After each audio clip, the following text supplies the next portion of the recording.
study the same content. You can use existing materials, the materials in Magoosh.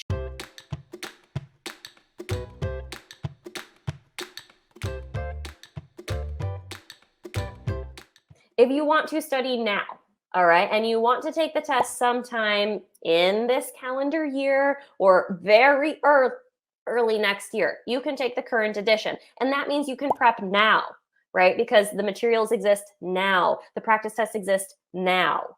But if you can wait, all right, which if you're applying in 2024, maybe you can, then maybe you can wait for the Focus Edition. So it's up to you. And really, I would say it just depends on when you want to take the exam. If you want to take it soon, take the current version. Don't worry about Focus Edition. If you are going to wait, you can take Focus Edition.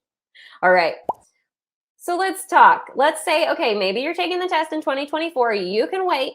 And you're going, I want to take the Focus Edition. All right. I like it. The sound of it's really nice. I don't like sentence correction. I don't like geometry. I don't like the fatigue of taking a 3-hour test. I don't want to write an essay. I'm not interested. I want to be able to change 3 of my answers.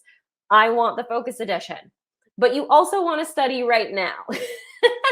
Well, the first thing I would say is you're not 100% going to be able to study right now because, again, the official materials aren't here. But there are some things that you can do to get your feet wet before you get really into the study when materials are released.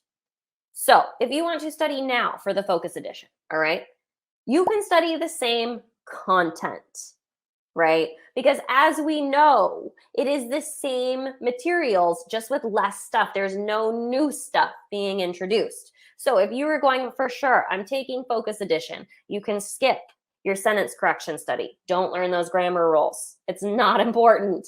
You can skip geometry. Don't learn those shape rules. Not important. You can skip prepping for your essay, all right? You're not going to write one.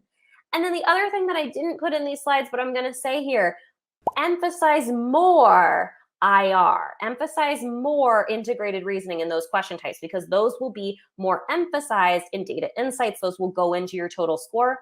And then I will also say maybe emphasize a little bit less data sufficiency.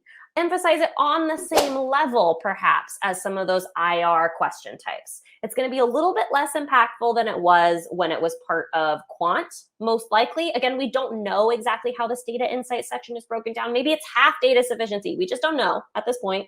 But very likely it's going to be a little bit less important to that overall score than it is currently. You're still going to do it, but maybe just a little bit less. So study the same content. You can use existing materials, the materials in Magoosh. You can use those. Official materials, you can use those. But you're going to just emphasize different areas differently. And then practice tests, I often really recommend. I say take a practice test every 2 to 4 weeks, right? We love practice tests. They're so great for practicing for test day. But the current version of the practice test, while it's great for exercising your test-taking skills, it's not going to be realistic to what you actually take as the Focus Edition. So be sure if you are studying now, maybe focus on content, but you're going to need to come back when that official prep comes out, those 4 official practice tests come out, and you need to take those because those are really going to help you practice your test-taking skills. Practice, okay, this is the new format. Okay, this is how I time myself. This is how I set myself up so that I can use those 3 questions where I can change my answer to my benefit, that actually doesn't hurt me in the way that I'm thinking about these questions. So you will need to take official practice tests, but also maybe to take official practice tests from the companies that are going to release them. Again, at Magoosh, we are thinking about this now. We are waiting until there is official practice tests that we can use as a baseline, and then we will release our own prep based on that, again, coming shortly after that official prep comes out. All right, so you'll need to come back to do practice tests later. All right, and then check back regularly for changes and newly released information. Do I think it's going to change? No, but it could, all right? And there's going to be more information that comes out, whether that's more specificity about the dates or things like how are those sections distributed? How many data sufficiency questions are going to be in data insights, right? There's going to be more information. So go look, get on the newsletter. You can go to the GMAT website, type your email in, and they'll send you emails with more information about the Focus Edition. I highly recommend that because, again, information is still coming out. So check back regularly for information. All right. So that's it. That's all I wanted to say here. So big takeaways. The content is changing, but there's no new stuff. We're just getting rid of some stuff. The structure is changing. We have emphasis on all of the new sections, but some stuff is gone.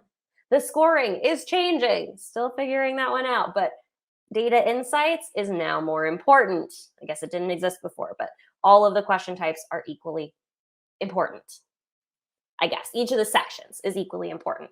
The timeline is progressing, but it's progressing somewhat slowly. So for you, what you do is going to depend on your study timeline and your application timeline. But if you really want to study for the Focus Edition now, you can just come back for practice tests.